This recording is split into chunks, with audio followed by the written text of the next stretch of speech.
ICE agents have absolute immunity with no qualifications, that habeas corpus can be suspended at the time of an invasion, and they're looking at that. The president has brought up invoking the Insurrection Act in cities that didn't vote for him and against communities that stand up against unconstitutional and illegal actions of ICE. Kristi Noem accused Renee Good of being a domestic terrorist. This may look like a heated critique of federal enforcement, but it's actually a stress test of constitutional limits.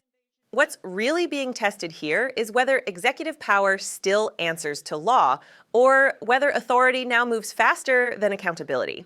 This raises broader questions about how trust in law enforcement is built or broken when political narratives override due process. In this video, we'll break down how training, immunity, and rhetoric collide, and why that collision matters for democratic oversight. I'd now like to go to Representative Val Hoyle from the state of Oregon. I've spoken to many members and leaders in municipal law enforcement. I've spoken to many members and leaders in municipal law enforcement, and they're watching what's happening in Minnesota, and they're extremely concerned about what's going to happen in their communities. Now, I don't represent Portland, Oregon, but it's clearly high on the list of targets of for the Trump administration. And we have 9 federally recognized tribes that are watching what is happening with the Oglala Sioux and are wondering if they're next. In my district, DHS is trying to take over our Coast Guard facility that's critical for ocean rescues to build an ICE facility in a community where immigrants are working the most difficult jobs in commercial fishing, fish processing, agriculture, and protecting us from wildfire. Now, Chief McCarthy, we know that law enforcement has done the extremely hard work of building trust with the civilian population. And for any community to respect the authority of law enforcement, they have to believe that officers are operating in their best interest and respecting the rule of law. Stephen Miller has said ICE agents have absolute immunity with no qualifications, that habeas corpus can be suspended at the time of an invasion, and they're looking at that. The president has brought up invoking the Insurrection Act in cities that didn't vote for him and against communities that stand up against unconstitutional and illegal actions of ICE. Kristi Noem accused Renee Good of being a domestic terrorist. Before even looking at the facts, we have ICE agents that have between 4 weeks of online training and maximum 8 weeks of in-person training with limited background checks being thrown into highly charged situations, with the administration egging on aggressive actions and spreading disinformation instead of working to de-escalate what is clearly putting our communities and our local law enforcement in danger. So, Chief McCarthy, could you briefly tell us what kind of training and experience do your local law enforcement officers have, and what does an investigation look like after an officer-involved shooting? Because I do not think there's any comparison to what has happened with the Renee Good shooting. Thank you, ma'am, for that question. So in Minnesota, the minimum to be a police officer is you have to have a 2-year degree in law enforcement and criminal justice, or a 4-year degree in anything. Once you've obtained that degree, we go through a skills-based program that is supervised by the state, and that's anywhere from 3 to 6 months. Then you are eligible to be licensed. Once you are eligible to be licensed, you can then apply at police departments who do a rigorous psychological and background check. Once that is done and you are hired, you then go through a training period, which again is another anywhere from 3 to 6 months, with a minimum of 1 year probationary period.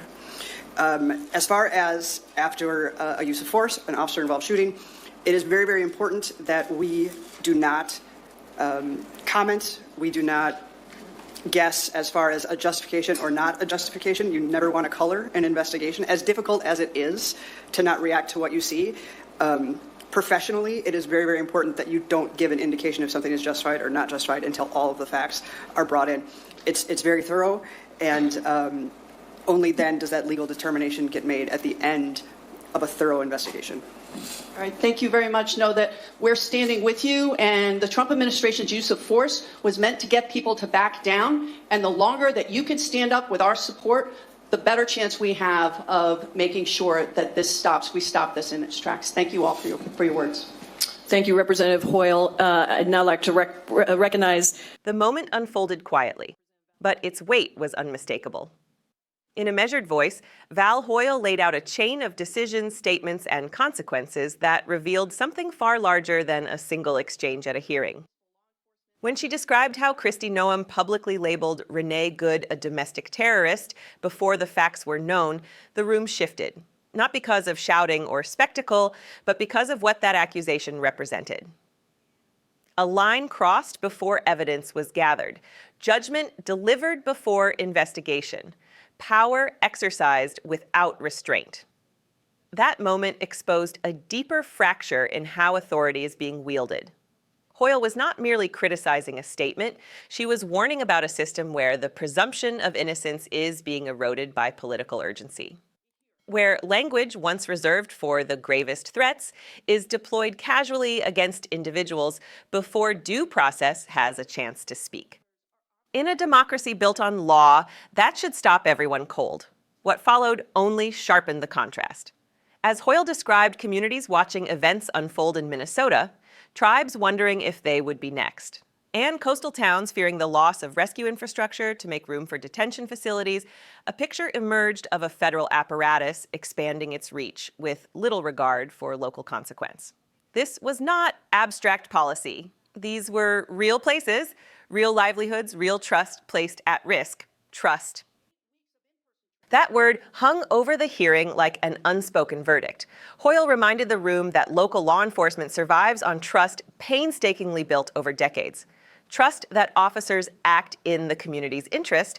Trust that the rule of law applies equally, regardless of uniform or authority.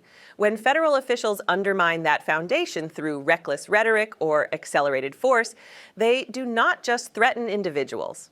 They destabilize the entire relationship between the public and those sworn to protect it.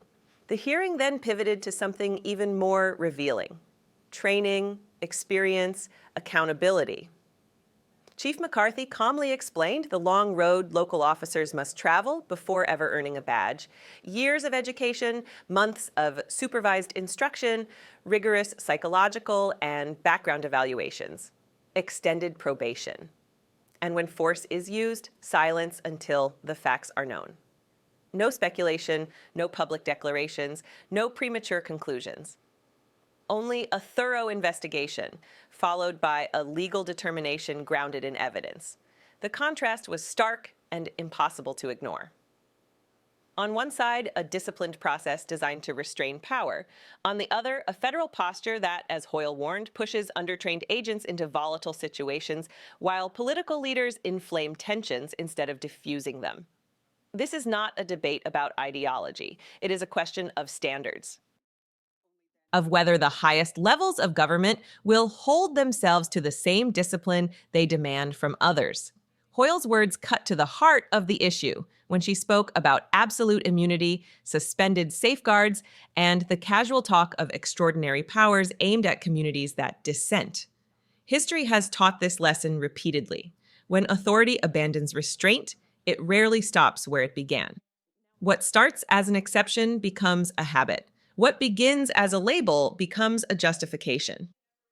This hearing was not just about one accusation or one agency. It was about the moral posture of leadership, about whether those entrusted with immense power understand the gravity of their words, about whether government exists to serve the law or whether the law is being bent to serve government.